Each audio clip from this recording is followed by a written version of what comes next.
prince was not the heir, not the groom, not the chosen one.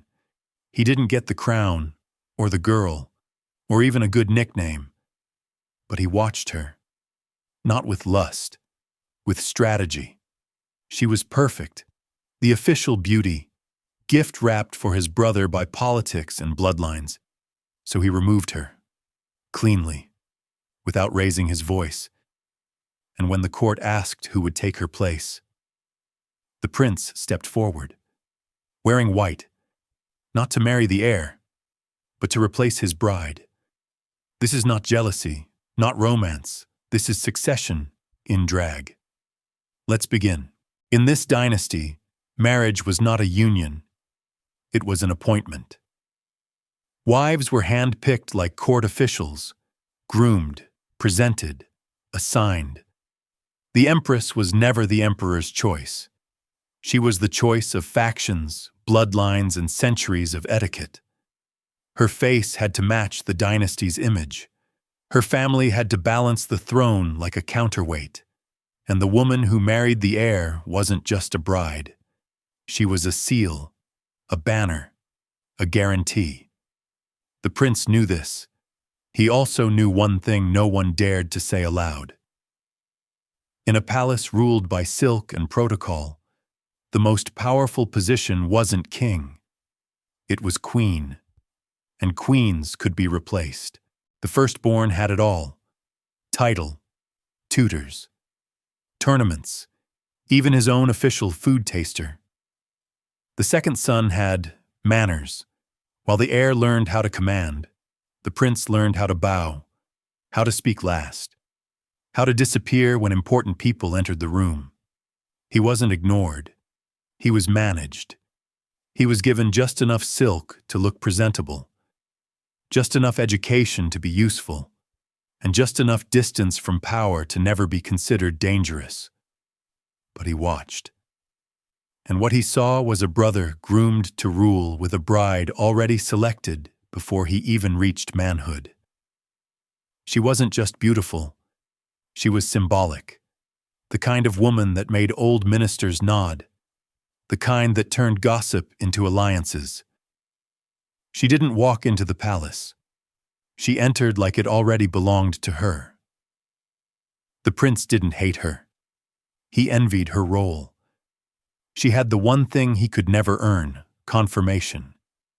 And in this dynasty, being confirmed was better than being born first. He couldn't become his brother, but he could become her replacement.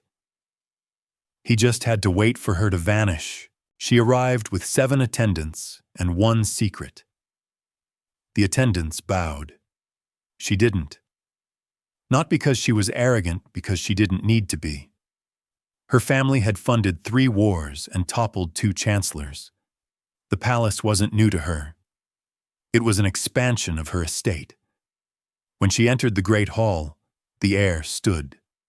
The prince did not. He watched from the side, behind a silk screen, beside the eunuchs and ceremonial pets. That was his assigned place. She wore red. Official red. The kind only sanctioned brides could wear before marriage. Every step she took was echoed in law, every gesture mirrored by the courtiers. She bowed once to the emperor, then turned her head ever so slightly, acknowledging the prince. Politely, as one might nod to a lantern. He smiled. Not because he was happy to see her, but because he recognized something rare. She wasn't just beautiful, she was installed. The palace had made its choice, and that meant there was now a target perfectly dressed, politically irreplaceable, and walking straight into his calculations.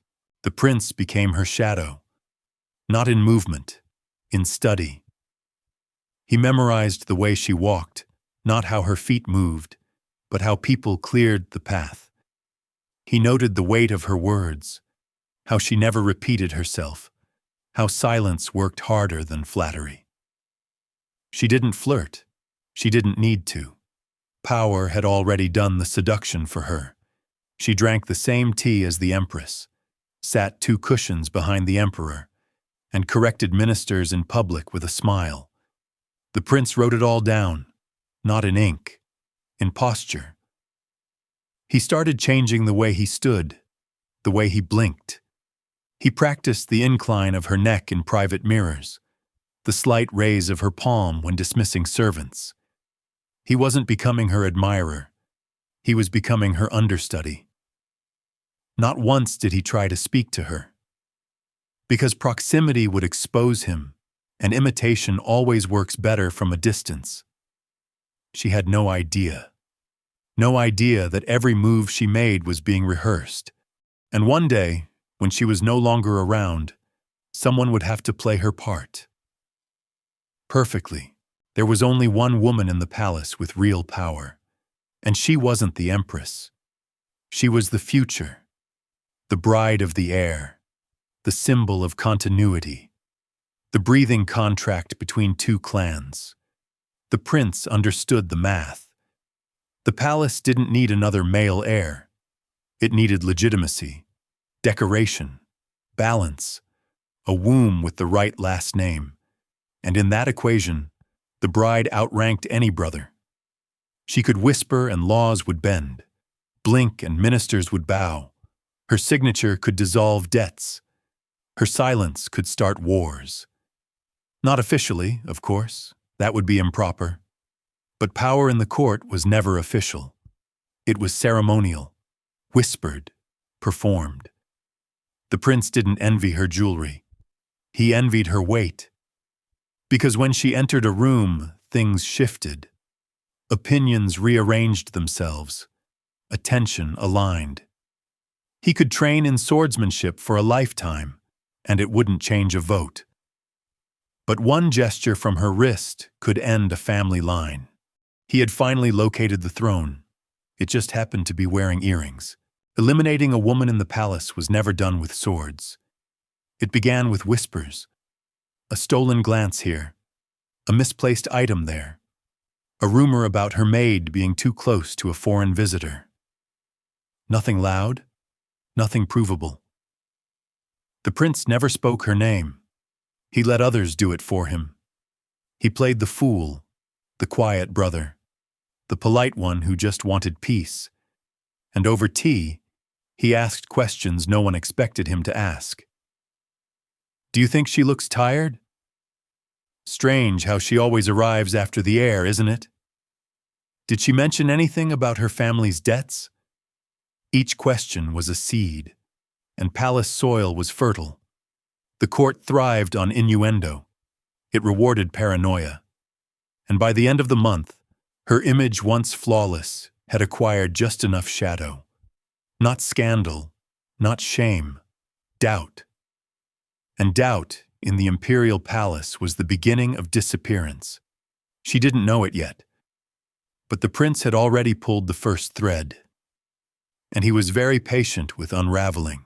The palace didn't need evidence. It needed choreography. So the prince designed a scene. A letter, unsigned but scented, slipped under the silk door of a chamberlain. A rumor that the bride was meeting someone in the peach garden. A guard conveniently reassigned for half an hour. She never went to the garden. But that didn't matter. What mattered was that someone else was seen leaving it. A maid who wore her perfume, borrowed her fan, and looked just similar enough from a distance. By the next morning, the story had legs and claws. Servants spoke of hushed voices. Ministers frowned in hallways. The empress coughed in public and refused to look anyone in the eye. No one accused the bride directly, but her innocence became negotiable. And in a court where reputations were traded like jade, that was a fatal downgrade. The prince didn't smile. He didn't need to. He just made sure the fan was never found, and that every time she entered a room, someone was already whispering about the last one she left. Silence in the palace was never empty. It was selective. One by one, the bride's allies found reasons to keep their distance. A lady in waiting suddenly reassigned to another wing. Her dressmaker, too busy, to finish a hymn. The tea she liked no longer stalked in the kitchens. She wasn't shunned. That would be merciful. She was edited. The Empress no longer summoned her. The air was always in discussion, and when she entered the grand hall, no one stood, not even the lower scribes. The prince, of course, remained gracious. He complimented her hair, laughed a little too long at her jokes, and made sure to be seen showing sympathy. Not support, sympathy. Because support could offend the court. But pity? Pity was acceptable. Pity was safe. And pity was contagious. She started shrinking, her voice quieter, her steps smaller, her eyes scanning for cues that used to follow her naturally. The palace hadn't banished her.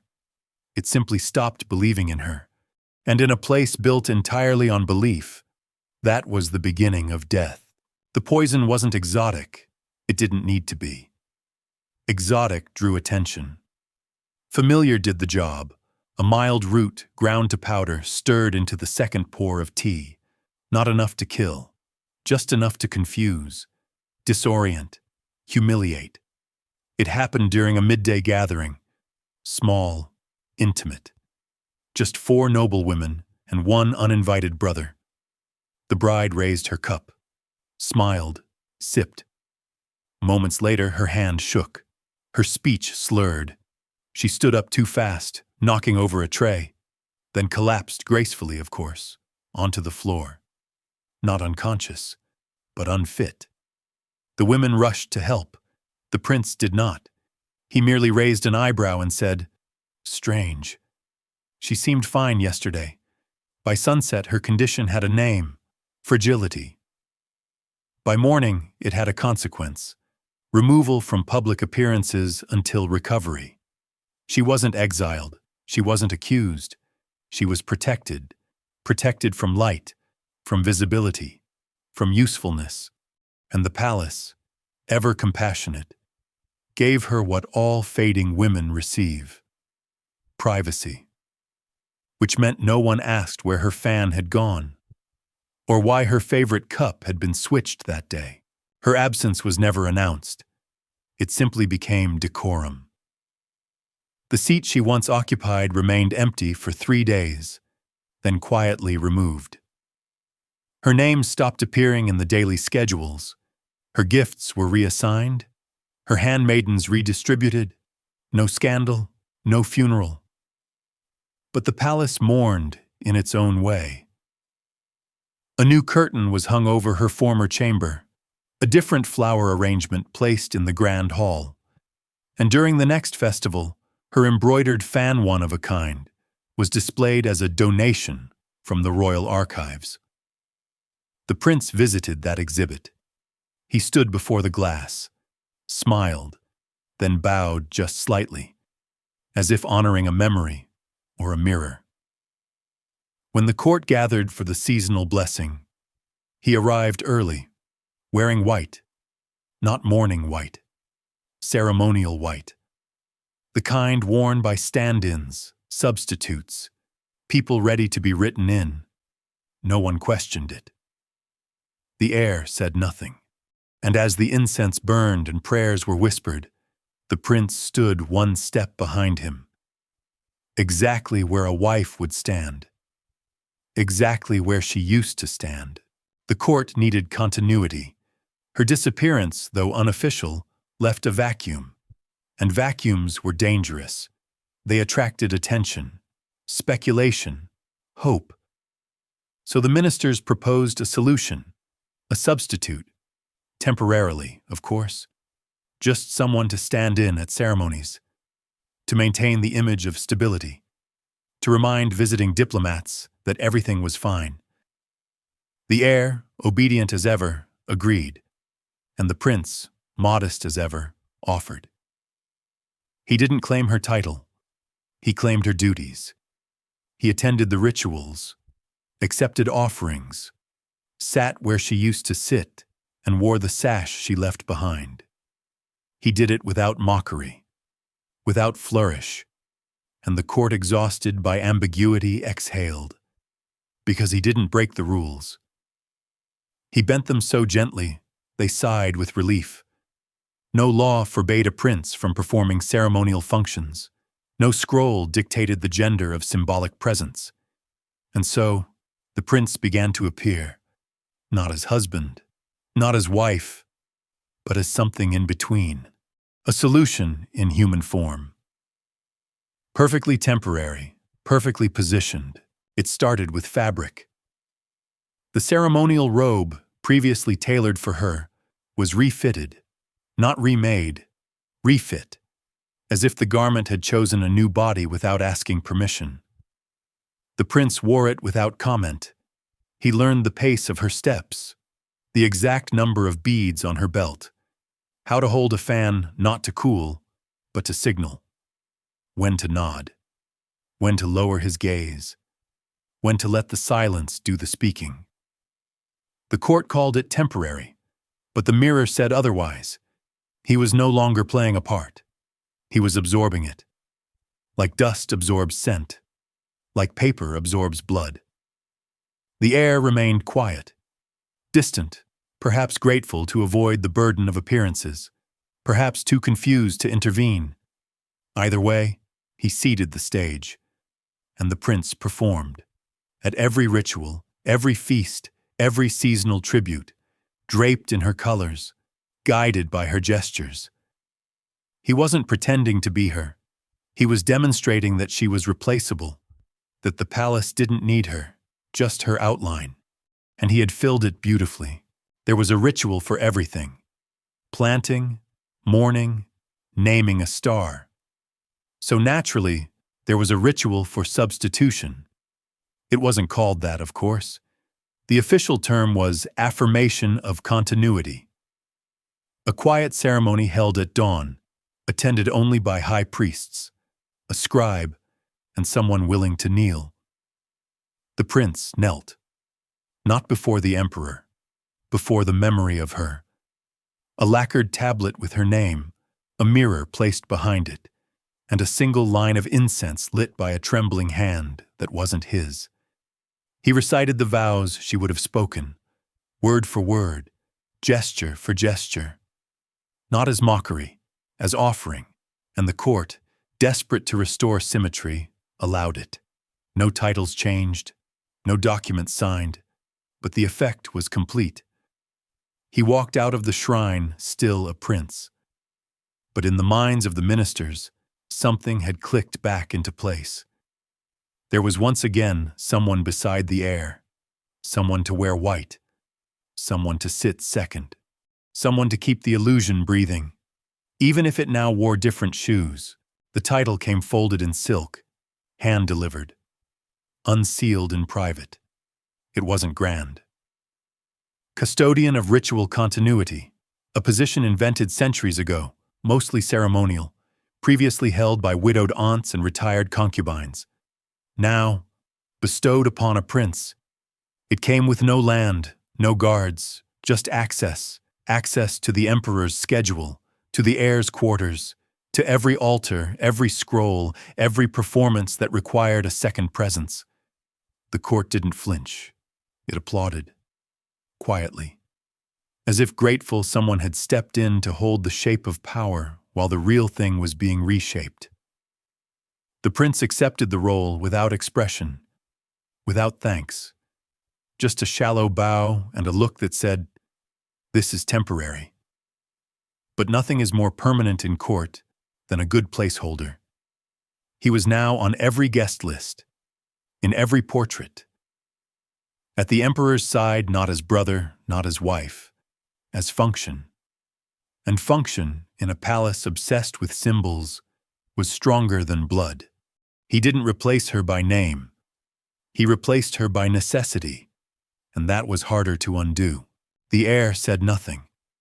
Not when she vanished. Not when the prince stepped into her duties. Not even when portraits were redone with one less woman and one more shadow. He watched, of course. He always watched, with the same quiet obedience that made him lovable to the court and forgettable to history. Some said he approved. Others said he feared scandal. A few whispered he never noticed. But the prince knew better. The silence was tactical, because if the heir objected, he would have to explain. Explain why he allowed substitution, why he allowed disappearance, why his own wife had become optional. So he let it happen. And in doing so, he confirmed it. Nothing affirms power like silence from above. And so the prince grew bolder. A touch on the heir's arm during ceremonies, a nod exchanged across incense smoke, a shared meal, a shared chamber, a shared myth. The court didn't gasp. It adjusted, because in a place where wives vanish and brothers kneel, the line between consent and convenience is always negotiable. And no one wants to be the first to say it out loud. He stopped copying her, because copies suggest something is missing. By now, there was nothing missing, only replaced. He adjusted his tone, not soft, but ceremonial. His posture, not feminine, but reverent. His movements, not seductive, but precise. He wasn't imitating a woman. He was embodying a role. The court embraced the adjustment. At festivals, children bowed to him as they once bowed to her. Offerings were placed at his feet. A song written for her birthday was simply renamed. He didn't change the lyrics. He changed the subject.